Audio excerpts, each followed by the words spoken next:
అద్భుతమైనటువంటి కార్యక్రమాలు ఎన్నో ఎన్నో ఎన్నో ఈనాడు సంస్థ వాళ్ళు చేశారు. వీటన్నిటికీ మెయిన్ పిల్లర్ ఆఫ్ దిస్ ఈనాడు సంస్థ మీ అందరికీ తెలుసు, కీర్తిశేషులు రామోజీరావు గారు.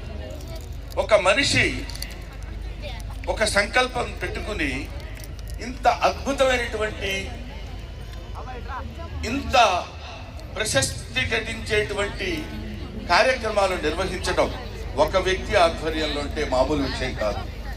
మనం మాయబజార్ సినిమాలో చూస్తాం, హామ్ ఫట్ అనగానే ఒక బ్రహ్మాండమైనటువంటి ఇంద్రప్రస్థపురం చూపిస్తాం.